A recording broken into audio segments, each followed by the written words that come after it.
Good evening. I'm Armando Perez, and I'm going to be co-presenting with Elena, my colleague here.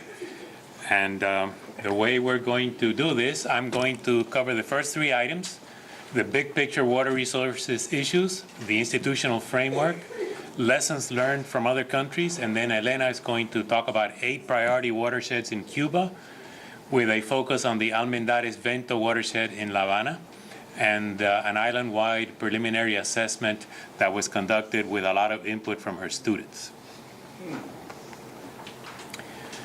Starting with the source water, we have some facts and figures about water use on the island.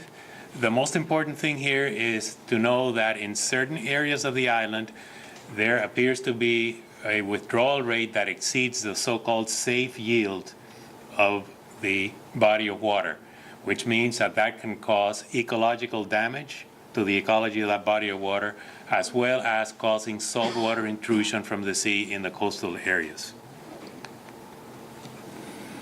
We know that the water resources in Cuba are managed by the National Institute of Water Resources.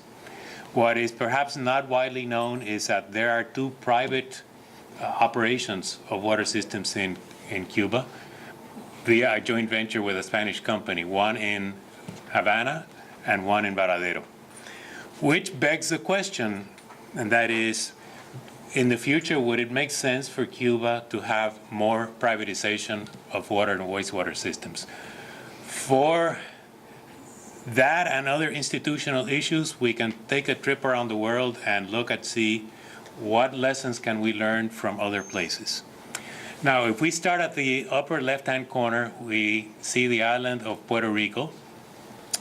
The island of Puerto Rico went through a couple of very interesting attempts for privatizing water operations. They did not work out.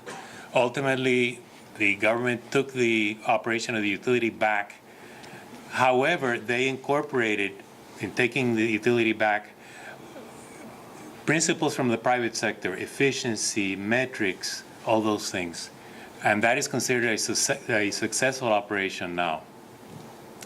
Another interesting thing that was done in Puerto Rico was a integrated water resources plan that they did. And one of the key features of that is looking at the needs of the ecology of the bodies of water. Just because the water is there, that doesn't mean that you can take all of it for the population. There needs to be consideration for the ecology. Then we go down to the lower left-hand corner of the world map. We look at the country of Chile. Chile, by all accounts, has had a successful privatization program. And we were fortunate here, right on this campus, to be visited by a Cuban engineer who emigrated to Chile and now is one of the managers of a privatized water system in Chile. And he shared with us a lot of the lessons that he learned there. In addition to that, there's been other attempts at privatization in Latin America, and that is reported in various World Bank and Inter-American Development Bank reports. Then we jump over to the upper right-hand corner, the Eastern Europe lessons. What we need to remember is that when a country transitions from a communist economy to a market economy, people will eventually start, the economy will improve, people will have more money in their pocket. What needs to happen then is there has to be a removal of subsidies, government subsidies to the utilities, so the utilities can stand on their own. And the other thing is you need to allow the utility to raise the monthly fees or rates that they charge so that they can generate a revenue stream that then can be converted into projects that need to be done. And finally, but very importantly, technology leaps, and Pete Martinez alluded to this already. There's no sense in trying to work with existing technology that's there when we can jump over and go to the next technology level.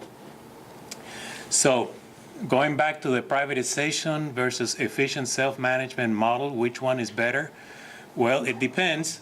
And actually, the good news is that either one of them could be successful. How could either one be successful? The common elements are depoliticize the implementing agency, have a strong regulatory agency, I think Nicolas alluded to those issues before. Clear performance metrics, detailed inventory of infrastructure, so there's no misunderstandings, and perhaps exchange programs with institutions like in Puerto Rico and the United States for feeding back and forth of information. Elena? Thank you.